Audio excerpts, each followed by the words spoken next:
지난 시간에 우리는 2주간에 걸쳐서 수넴에 사는 한 여인에게 있었던 일을 살펴보았죠. 그녀는 부자였고 신앙이 좋았고 거기다가 이해심 많은 남편까지 있었습니다.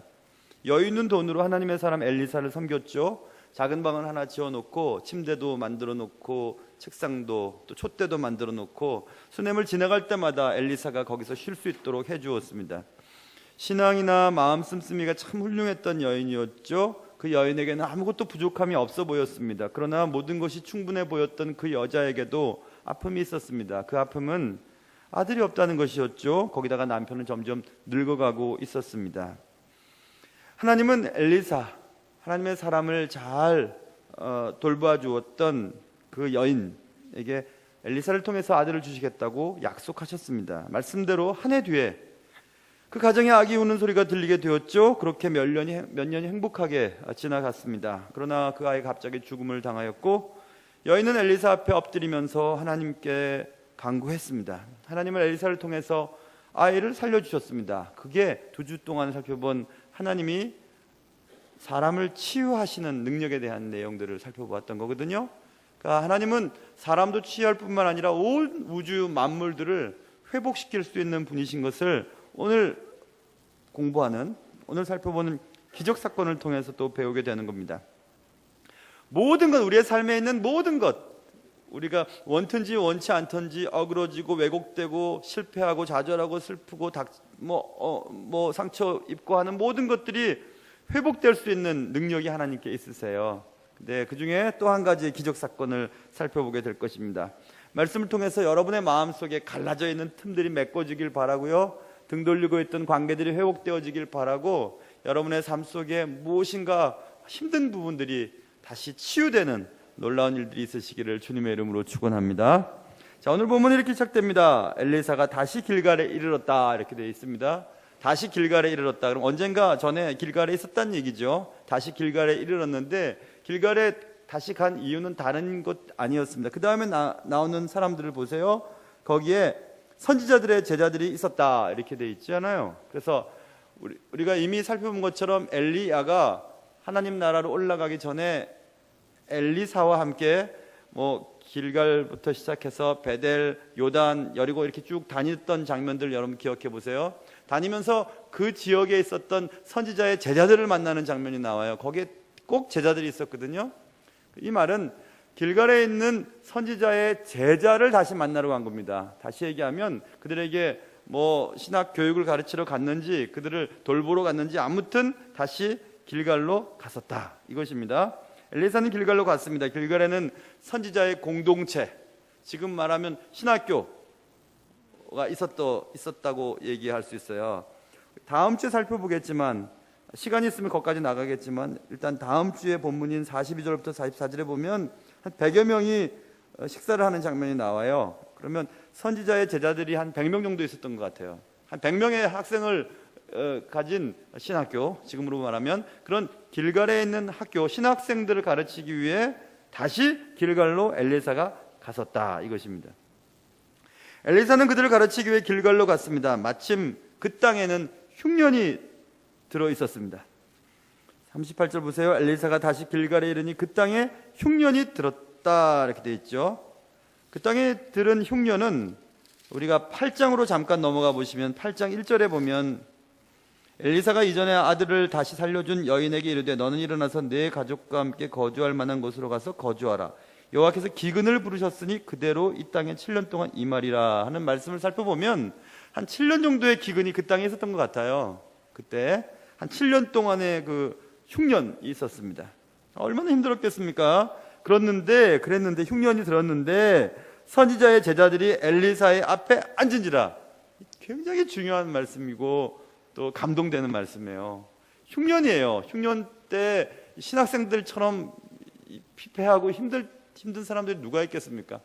하나님의 말씀을 공부하고 하나님 뜻대로 살기 위해서 전폭적으로 삶의 현장 속으로 나아갈 수 없는 이들에게 있어서의 흉년은 대단한 어려움이겠죠. 그 어려울 때에도 선지자들의 제자들이 엘리사의 앞에 앉았다 이것입니다.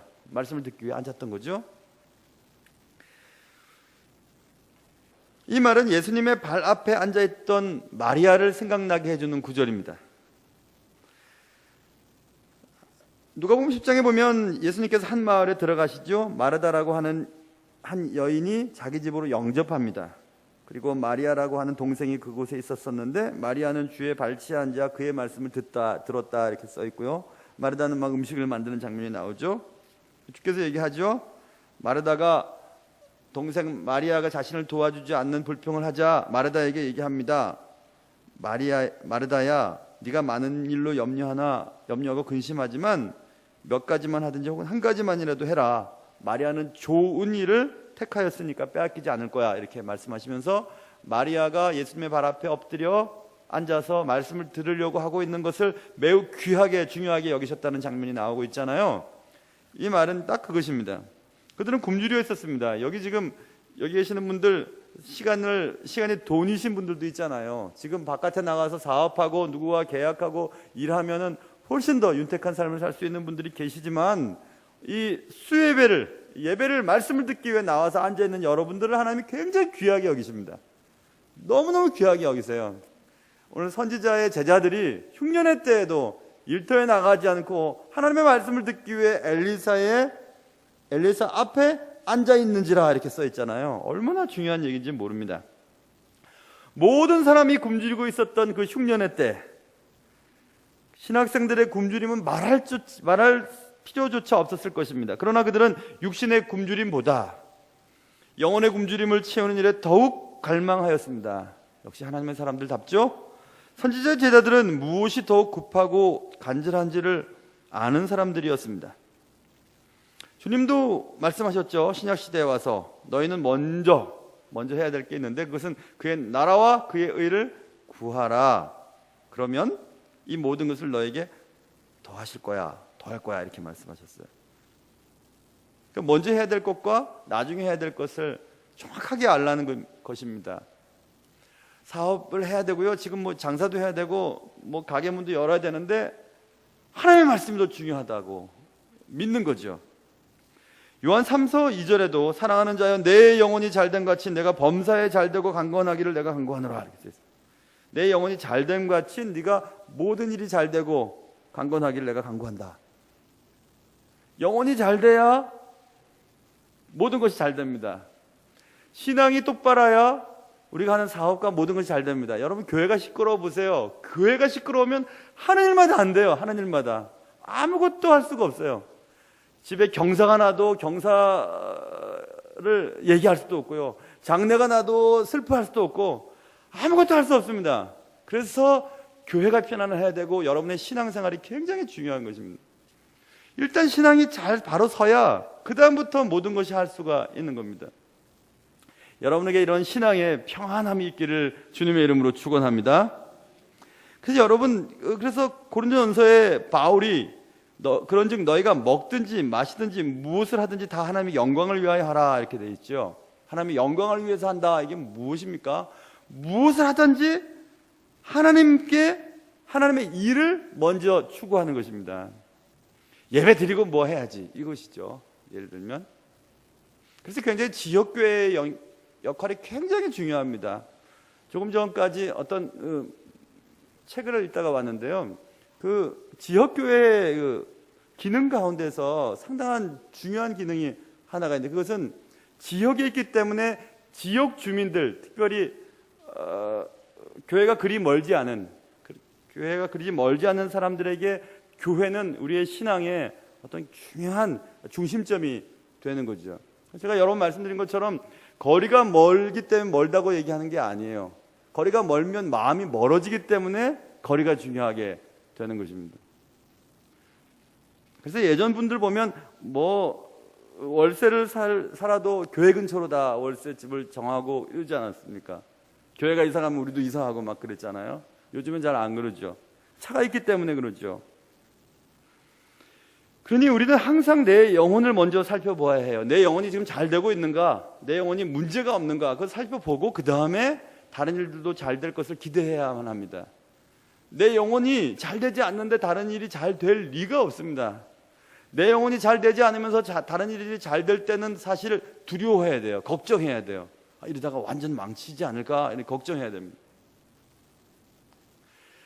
예수님 하나님의 말씀을 잘 듣지 않고 예배 잘 드리지 않고 하나님 뜻대로 살지 않으면서도 일이 잘 될 때 겁이 나야 됩니다.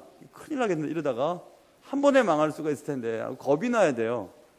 예배 안 드려도 헌금 안 드려도 일이 잘만 된다 이렇게 생각하다가는 큰코 다치는 일이 생깁니다. 모든 것에 모든 것 되신 하나님 앞에서 우리는 항상 우리의 삶의 중심을 하나님께 두어야 하죠. 오늘 선지자의 제자들이 흉년 가운데 엘리사의 말을 듣기 위해 모여 엘리사 앞에 앉아 있었습니다. 얼마나 멋진 내용인지 몰라요, 여러분. 얼마나 멋진 내용인지. 그런데 이제 그것을 보고 있던 엘리사가 자기 사환 게하시겠죠? 게하시에게 얘기합니다. 큰 솥을 갖고 와가라. 큰 솥을 걸어놓고 선지자의 제자들을 위해 국을 끓이자 이것입니다. 왜 국 끓였겠어요? 우리 예전에 우리의 탕 문화가 발달한 것은 먹을 게 없을 그때 푹 끓여가지고 그냥 국물이라도 떠먹으면 배가 부르잖아요. 국 끓이자 이렇게 합니다. 눈물 나요. 그때도 그랬구나. 그때도 목회하는 분들이, 그때도 신학하는 분들이 힘들었구나라는 생각을 하니까 막 마음이 그랬어요. 국 끓이자, 국 끓여. 근데 국을 끓이러 가는데 뭘 넣어야 끓이지 않겠습니까? 한 사람이 채소를 캐러 들에 나갔습니다. 39절 보세요. 그래서 들포도 덩굴을 만나 그곳에서 들호박을 땄다 이렇게 나와 있습니다. 엘리사는 선지자의 제자들이 굶주려 있음을 알아챘습니다. 엘리사는 그들에게 영혼을 위한 말씀과 함께 육신을 위한 음식이 필요함도 알고 있었습니다. 하나님은 우리를 잘 아시지요. 잘 알고 계십니다. 예수님은 제자들이 너무 피곤하고 힘들 때 마가복음 6장에 보면 얘들아 잠깐 와서 한적한 곳에 가서 좀 쉬자 이런 얘기를 하세요. 잘 쉬어야 됩니다. 잘 쉬어야 돼요.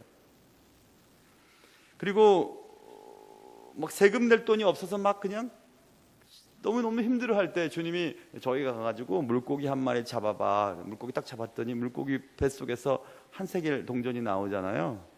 그래서 반세겔은 널 위해서 반세겔은 날 위해서 세금 내라 이런 말도 나오고요. 마가복음 17장에 또 로마 정부에 대한 세금을 내는 문제에 대해서 고민하고 있을 때 동전을 보이면서 거기 뭐가 새겨져 있냐? 가이사가 새겨져 있는데요. 그래 가이사의 것은 가이사에게, 하나님의 것은 하나님께 내라 이렇게 얘기를 하는 장면도 마태복음 22장에 나옵니다. 하나님은 영이시죠. 하나님은 하나님이십니다.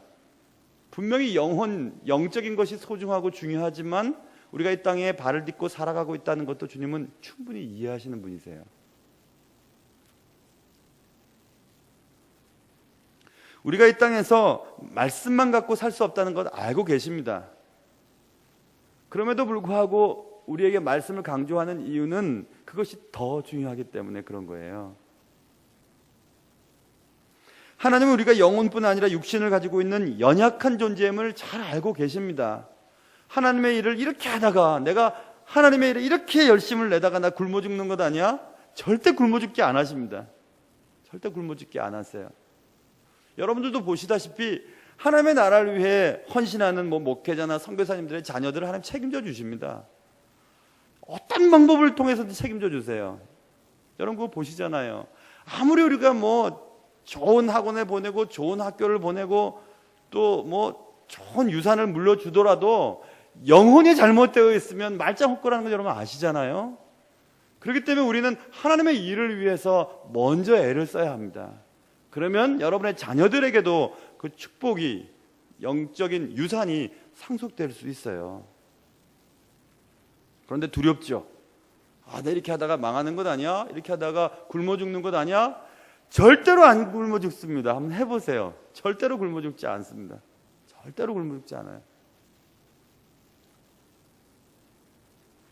히브리서 4장에 보면 우리에게 있는 대제사장은 우리의 연약함을, 예전 번역은 체휼이고요, 요즘 번역은 동정하지 못하실 이가 아니요 모든 일에 우리와 똑같이 시험을 받으신 이로되 죄는 없으시니라. 우리에게는 대제사장 예수 그리스도께서는 이 땅에 사실 때 우리와 똑같이 우시고 웃으시고 줄이시고 주무시고 미움받으시고 사랑하시고 그렇게 사셨어요. 그래서 우리를 다 이해하십니다. 우리가 무엇 때문에 힘든지, 다른 사람들로부터 상처를 받으면 왜 아픈지, 잠을 왜 못 자는지, 배가 고프면 어떤 일이 벌어지는지 다 알고 계세요. 그러나 먼저 중요한 것을 우리에게 가르치시기 위해 그것들을 자제하실 때가 매우 많습니다. 충분히 우리를 돈을 많이 주시고 일을 잘 되게 하시고 모든 일들을 잘 되게 하셔서 행복하게 만드실 수 있지만 하나님 그것을 자제하세요. 자기 절제하십니다. 왜냐하면 모든 것을 갖고 영원히 구원 못 받는 것보다 그것이 좀 부족하더라도 천국 가는 것이 훨씬 낫기 때문에 그래요. 아니, 훨씬이라는 단어도 필요 없는 단어죠. 그게 전적으로 옳은 일입니다. 그렇기 때문에 하나님은 거기에 관심이 많으세요. 베드로전서 3장 8절에도 마지막으로 말하노니 너희가 다 마음을 같이하여 동정하며 형제를 사랑하며 불쌍히 여기며 겸손하며 이렇게 써 있습니다. 하나님이 우리를 체휼하시기 때문에 우리도 다른 사람을 볼 때 동정하는 마음을 가지라고 말하고 있는 거예요. 굉장히 중요한 얘기죠. 예수님은 우리의 슬픔을 아십니다. 우리의 배고픔도 알고 계십니다. 부활하신 예수님은 자신을 떠나 다시 고기잡이 하러 간 제자들에게 어느 날 찾아오셨죠. 요한복음 21장에 보면 그들이 열심히 고기를 잡다가 육지에 올라와 보니 숯불이 하나 놓여 있고 그 위에 생선이 놓여 있었습니다. 생선이 막 구워지고 있었어요. 떡도 하나 있었습니다. 그리고 예수님께서 말씀하셨어요. 지금 잡은 생선 좀 갖고 와라, 이렇게 말씀하셨어요. 시몬 베드로가 그물을 육지에 끌어올리니 물고기가 153마리가 잡혔다. 그리고 예수님께서 와서 조반을 먹으라, 아침 차려놨다 말씀하세요. 제자들이 주님이신 줄 아는 고로 당신이 누구냐 감히 묻는 자가 없더라. 예수께서 가셔서 떡을 가져다가 그들에게 주시고 생선도 그와 같이 하시니라. 밤새도록 고기잡이한 제자들을 향해 주님이 하신 일은 너희들 왜 사명을 거스르고 여기서 고기 잡냐, 이렇게 말씀 안 하세요. 아침 지어 놓으시고 아무 소리 안 하시고 지금 잡은 생선 좀 갖고 와라, 생선 구우시고 숯불에 떡 구워 놓으셨다가 아무 말씀 하시지 않으시죠. 그리고 그냥 아침 먹어라 이렇게 말씀하세요. 얼마나 눈물 나는 얘기입니까? 얼마나 눈물 나는 얘기. 꼭 우리 부모님 같죠? 부모님 그러시잖아요. 아무리 잘못을 해도 밥은 먹었니? 이렇게 물어보시잖아요.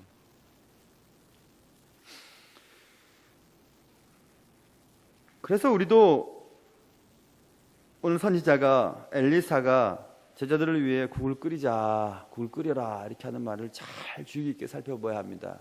지금 말씀을 들으러 말씀이 더 중요한 줄 알고 선지자의 발 앞에 앉아있는 제자들이 굶주려 있다는 것을 알고 있었습니다. 그리고 국 끓이라고 얘기합니다. 여기서 우리는 이런 생각을 해봐야 될 것 같습니다. 우리도 누군가를 위해 국을 끓이는 사람이 필요합니다. 말씀 전하는 사람이 필요한 것처럼요, 누군가의 육신의 굶주림을 해결해 줄 사람들이 필요해요. 교회는 그런 사람들이 필요하죠. 다 영적이고 다 뭐 말씀 다 전적인 사역자가 되고 신학교 가서는 안 됩니다. 신학교 가서 목회해야 될 사람들을 하나님 또 그렇게 특별히 선택하시고요, 사업을 잘하고 공부를 잘하고 정치, 경제, 사회, 국방, 치안 각 분야에서 다 일을 잘 감당하셔야 돼요. 그래서 여러분에게 주신 그 은사들을 잘 활용하셔야 됩니다. 뭐 잘 나가다가 갑자기 뭐 신학교 간다 그러지 마세요. 그렇게 하는 거 아니에요.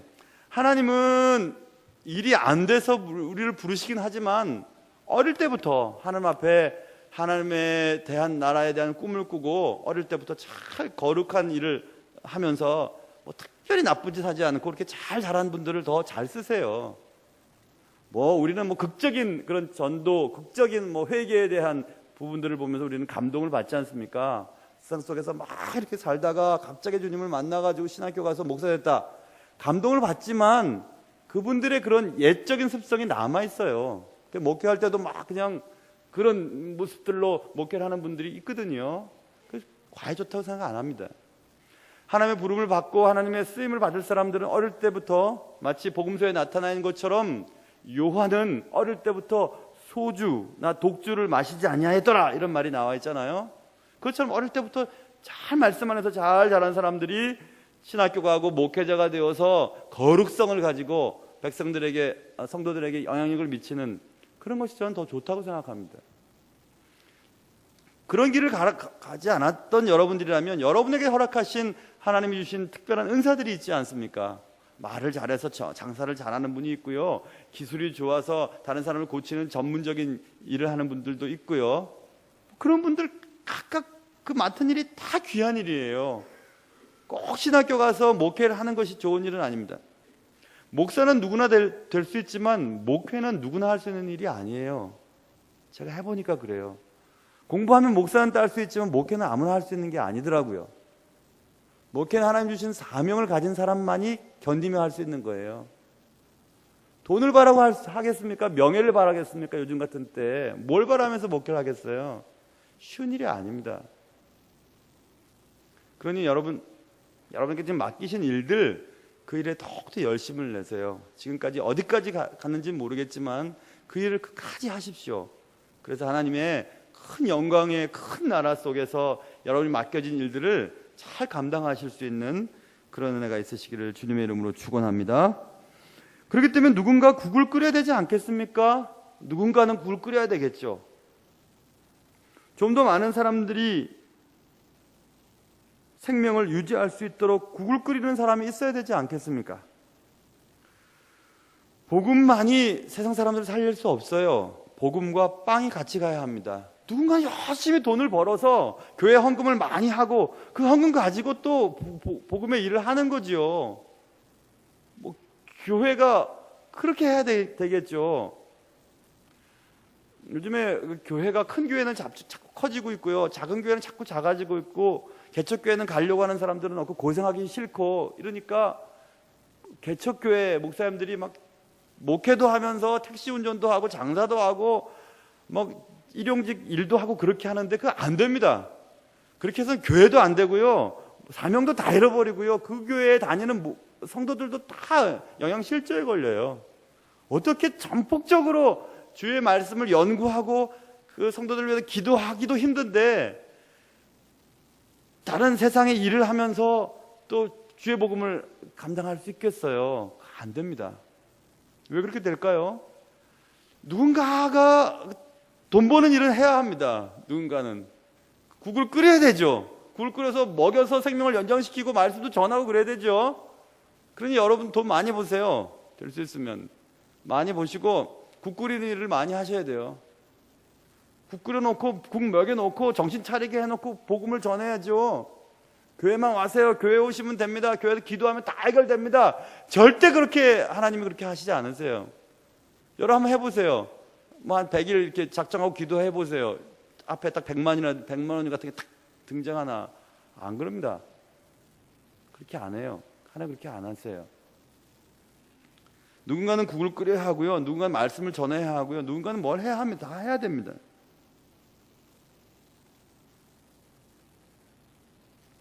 빵과 복음으로 하나님의 나라가 확장되는 일에 여러분은 어떤 일에 쓰임을 받고 계시는지 한번 생각해 보세요. 그리고 그 일을 열심히 하세요.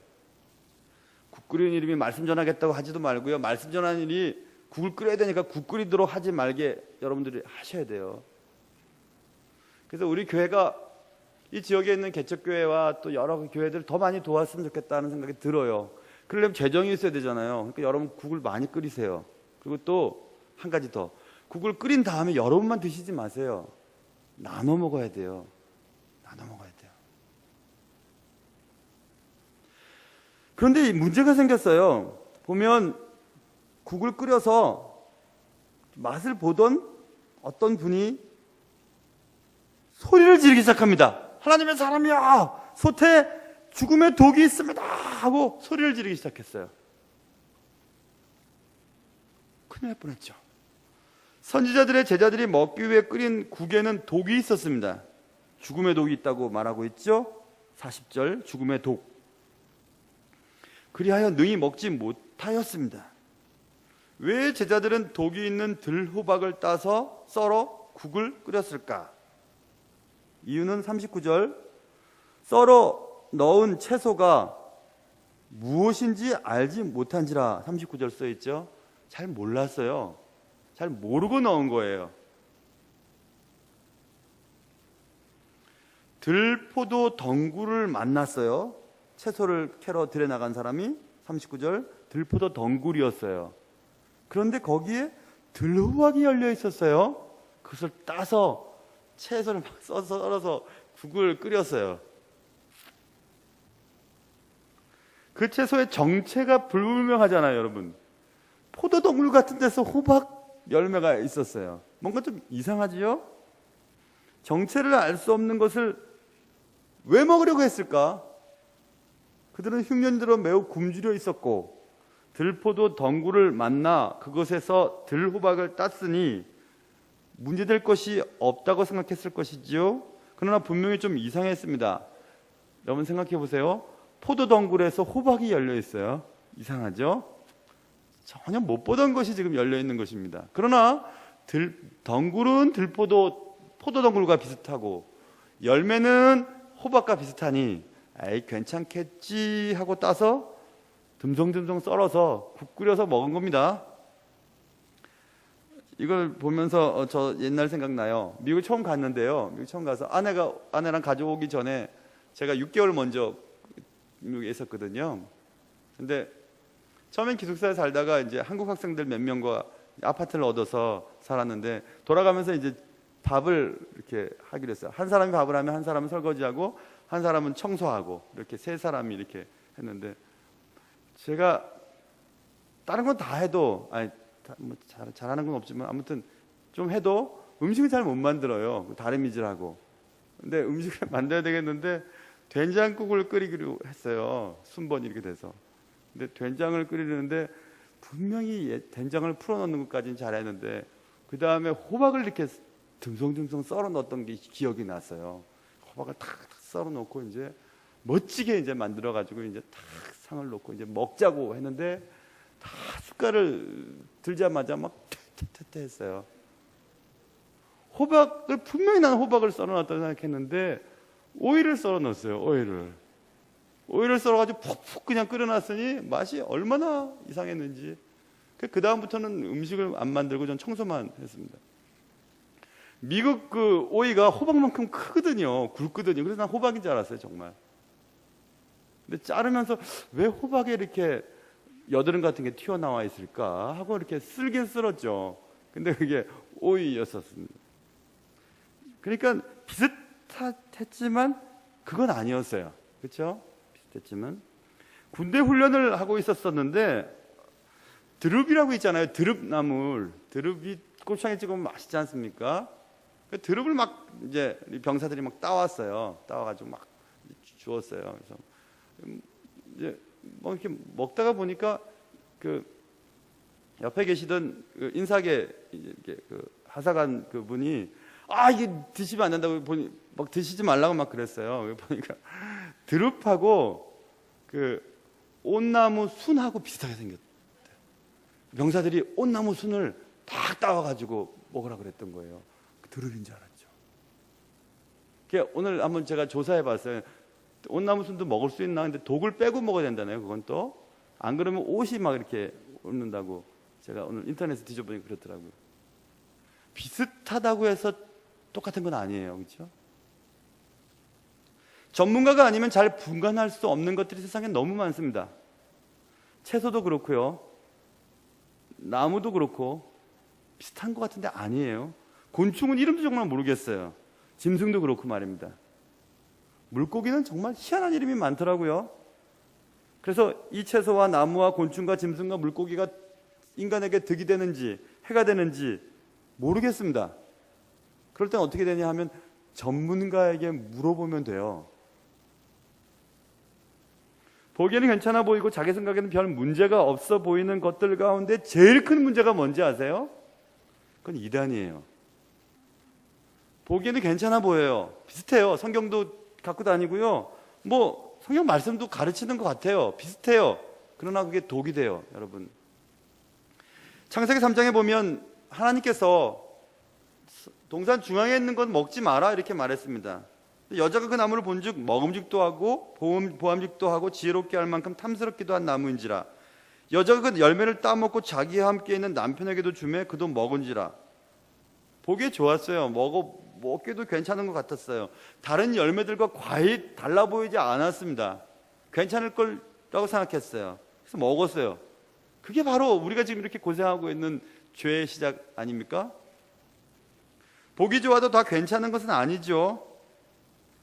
다윗이 전쟁터에 가지 않고 자기는 그냥 실컷 낮잠 자다가 저녁 때 침상에서 일어나 왕궁 옥상을 거닐다가 한 곳을 보니 한 여인이 목욕을 하고 있었어요.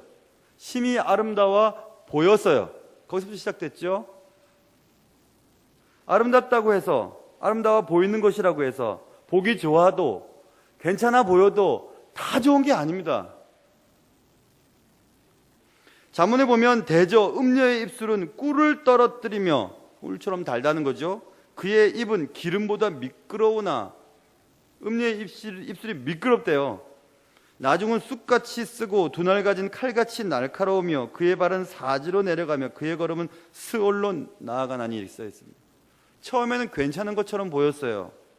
달콤했어요. 미끄러웠어요. 그러나 그것이 칼날같이 날카롭고 결국 지옥으로 떨어지게 한다고 말하고 있습니다. 그래서 우리는 착각하지 말아야 합니다. 세상에서 좋은 것이 무엇이냐 하면 하나님 보시기에 좋다라고 하는 것이 좋은 거예요. 하나님이 괜찮다고 하는 것만이 괜찮은 거예요. 우리 생각에 괜찮지 뭐 이 정도 하는 것쯤 아니에요, 여러분. 이 정도는 어쩔 수 없죠. 사회생활 하다 보면. 아닙니다. 그래서 저는 사회생활을 오래 하진 않았지만 사회생활을 해본 경험이 있어서 제가 말씀드리는데, 사회생활에 웬만큼 희생을 해버리면, 희생하기로 작정하면 하나님이 하지 말라고 하시는 것 안 하며 살 수 있습니다. 거기서 좀 더 나가고 좀 더 이렇게 하면 좀 더 나아질 것 같고 타협하기 시작하니까 죄도 짓고 미끄러운 길도 가고 꿀처럼 단 것도 먹기도 하고 그러는 거죠. 그래서 어쩔 수 없었어요. 그거 안 됩니다. 예수 믿는 사람들은 어쩔 수 없었어요. 그런 거 안 돼요. 정확하게 지켜야 합니다. 비슷해 보인다고 막 먹고 괜찮아 보인다고 막 마시고 그래서는 안 됩니다. 꼭 문제를 일으키기 때문에 그래요. 분명히 여러분에게 말씀드렸어요. 착각하지 마세요. 하나님이 옳다라고 하는 것만 옳은 거고, 하나님이 좋다라고 하는 것만 좋은 거고, 하나님이 아름답다고 하는 것만 아름다운 겁니다. 그걸 꼭 기억하셔야 돼요. 보기에 좋고 생각해 보아도 별 문제가 없는 것들 가운데 가장 파괴적인 것은 이단이라고 말씀드렸습니다.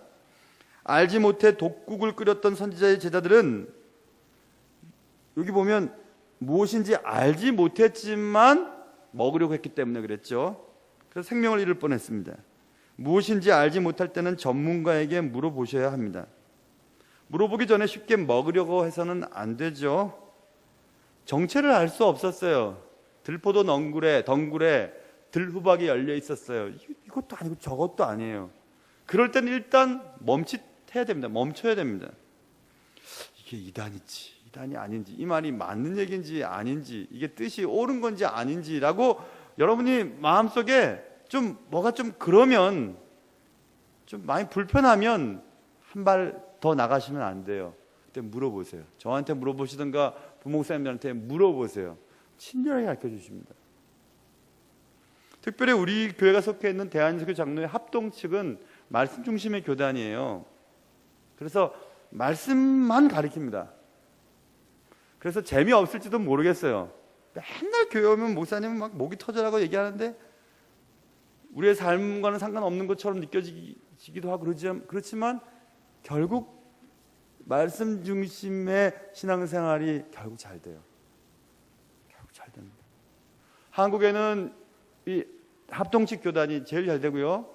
미국은 침례교단이 제일 잘 돼요. 침례교단이 아주 정통적인 신앙관을 갖고 있거든요.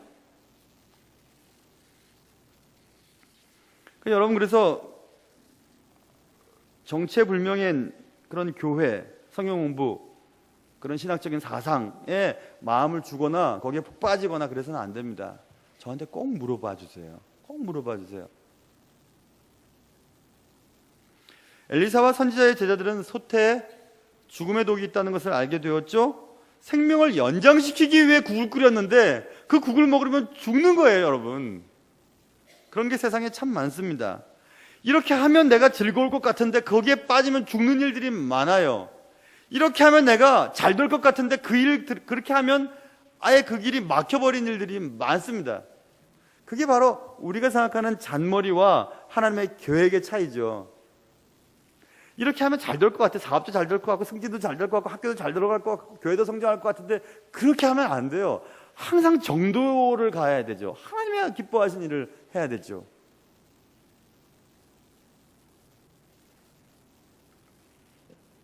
그래서 엘리사는 그 소리를 듣고 가루를 가져오라고 얘기합니다. 41절 엘리사가 이르되 그러면 가루를 가져오라 하여 솥에 던졌다 이렇게 나왔죠. 던졌습니다. 그 가루가 무엇일까 고민이 되었어요. 그 가루가 뭘까?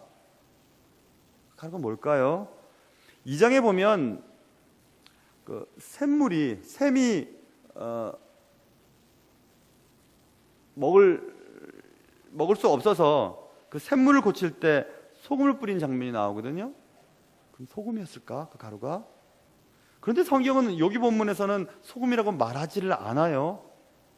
만약에 여기까지 소금이라고 하면 그 뒤에 모든 사람들이 독이 있으면 속을 던졌을 거예요. 아마 소금을 던졌을 겁니다. 그래서 지난번에 우리가 2장에서도 공부할 때 소금이 물을 고친 게 아니죠. 오늘도 역시 가루가 솥에 있는 독을 고친 게 아니에요. 그러면 엘리사가 고쳤냐? 엘리사가 고친 것도 아니에요. 하나님은 엘리사를 통해 가루라고 하는 그 어떤 것을 매개체로 해서 독을 없애신 거죠. 그러니까 가루에 관심을 두어서도 안 되고 엘리사에 관심을 두어서도 안 돼요. 하나님께 관심을 두어야 해요. 하나님께. 여러분이 사업이 잘 되시고 여러분이 높은 곳에 오르셨습니까? 돈을 많이 벌으셨어요? 하나님 하신 거예요. 그거를 여러분이 잠깐이라도 잊으실 때 그 다음부터는 여러분 미끄러지는 길을 걸어가게 되실 겁니다.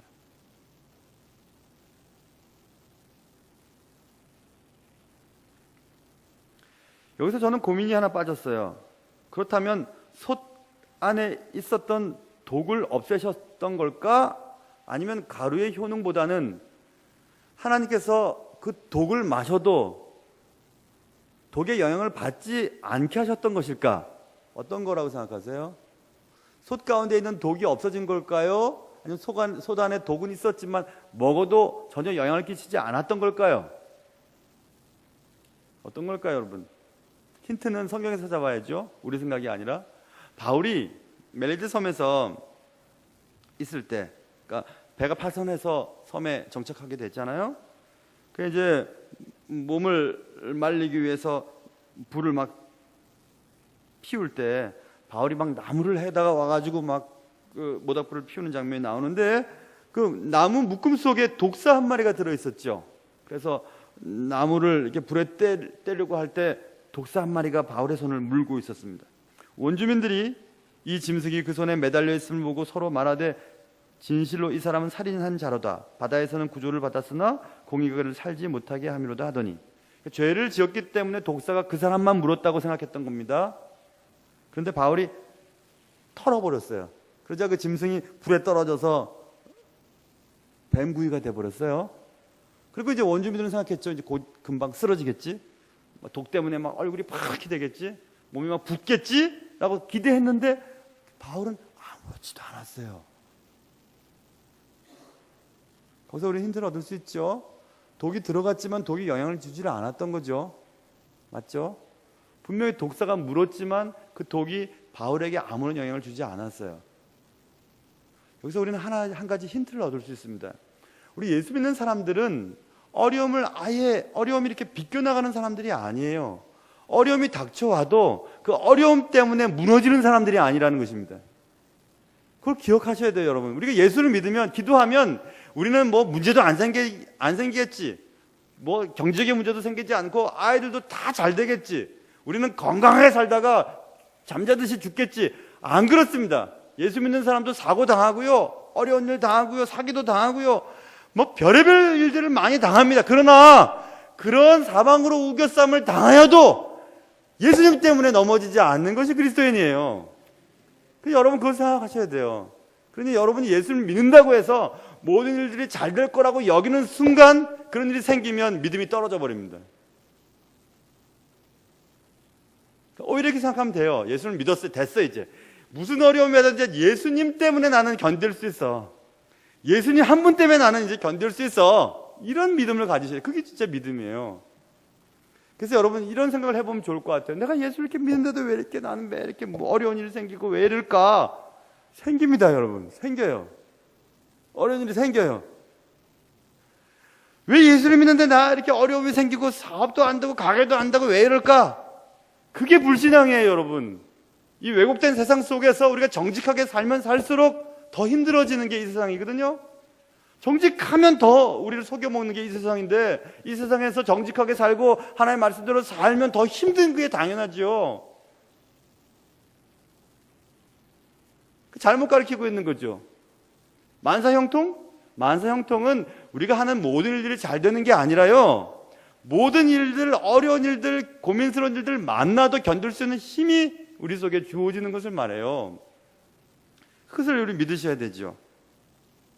바울의 경우는 분명히 몸속에 퍼진 독이 없어진 것이 아니라 몸속에 퍼진 독이 바울의 몸에 아무런 영향을 미치지 않았다는 거죠. 틀림이 없죠. 그래서 예수님의 약속을 기억해 봐야 하죠. 예수님이 이렇게 말씀하셨습니다. 믿는 자들에게는 이러한 표적이 따를 거야. 곧 그들이 내 이름으로 귀신을 쫓아내며 새 방언을 말하며, 잘 들어보세요, 뱀을 집어 올리며 무슨 독을 마실지라도 해를 받지 아니하며 병든 사람에게 손을 얹은 즉 나으리라 하시더라. 주 예수께서 말씀을 마치신 후에 하늘로 올려지사 하나님 우편에 앉으시니라. 제자들이 나가 두루 전파할세 주께서 함께 역사하사 그 따르는 표적으로 말씀을 확실히 증언하시니라. 마가복음 16장에 있는 예수님이 떠나가시기 전에 마지막에 하신 말씀이 기록되어 있는데, 그것은 이들이 독을 마셔도 어려운 일을 당해도 해를 입지 않을 거야, 이렇게 말씀하셨어요. 바로 그거죠. 우리는 보암직하고 먹음직해서 선악과를 따먹은 자손들입니다. 무엇인지 잘 알지 못했지만 내 생각이 괜찮은 듯 싶어서 그렇게 했죠. 그리고 우리 몸속에는 죽음의 독이 쫙 퍼졌지요. 그 독의 이름이 무엇이냐면 죄예요, 죄. 우리 몸속에 퍼져 있는 죄. 그런데 로마서 6장에 보면 그 죄에 대한 대가는, 그 죄, 우리 속에 있는 독의 결과는 사망이래요. 결국 죽는답니다. 그래서 죄는 사망을 향해 지금도 계속해서 쏘고 있죠. 고린도서 15장 보면 사망아 너의 승리가 어디 있느냐, 사망아 네가 쏘는 것이 어디 있느냐, 사망이 쏘는 것은 죄요, 죄의 권능은 율법이라. 우리 속에는 죄악이 계속 우리를 죽게 만들어요. 계속 찌르고 핥히고 베고 우리를 결국 죽게 만듭니다. 우리 몸속에 있는 죽음의 독, 이 죄는 결국 우리를 죽게 만들어요. 이 죽음의 독을 해독하기 위해 가루가 되어 던져진 분이 계시는데 그분은 주님이세요. 예수 그리스도로 인해 우리는 우리의 몸속에 있는 죄의 문제가, 죄가 우리를 죽음으로 가게 만들도록 영향을 주지 않도록 하게 하셨어요. 마태복음 26장에 보면 너희가 다 이것을 마시라. 이것은 죄 사함을 얻게 하려고 많은 사람을 위하여 흘리는 바 나의 피 곧 언약의 피니라. 로마서 5장 9절. 그러면 이제 우리가 그의 피로 말미암아 의롭다 하심을 받았으니 더욱 그로 말미암아 진노하심에서 구원을 받을 것이요. 베드로전서 1장. 너희가 알거니와 너희 조상이 물려준 헛된 행실에서 대속함을 받은 것은 은이나 금같이 없어질 것으로 된 것이 아니요 오직 흠없고 점없는 어린 양 같은 그리스도의 보배로운 피로 된 것이니라.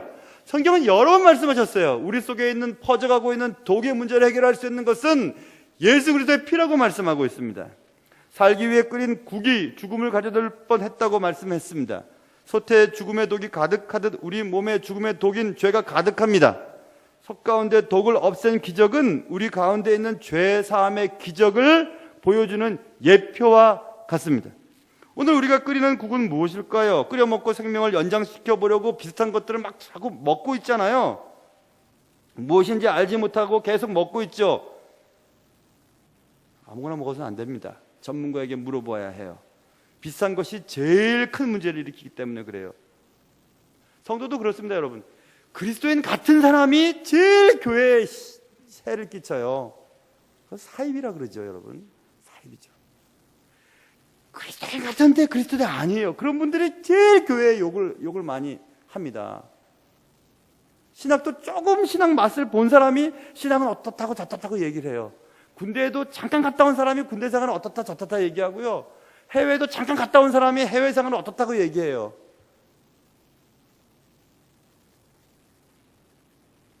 속 가운데 독을 없애시는 하나님의 능력을 믿으셨다면 우리 가운데에 퍼져 있는 죄를 사해 주시는 하나님의 능력도 믿으셔야 돼요.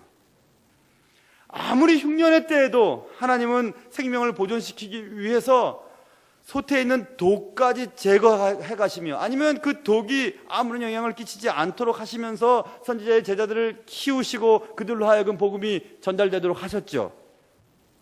아무리 세상이 힘들고 아무리 먹을 것이 없는 가뭄의 때에도 여러분들을 책임져 주시는 분이 계십니다.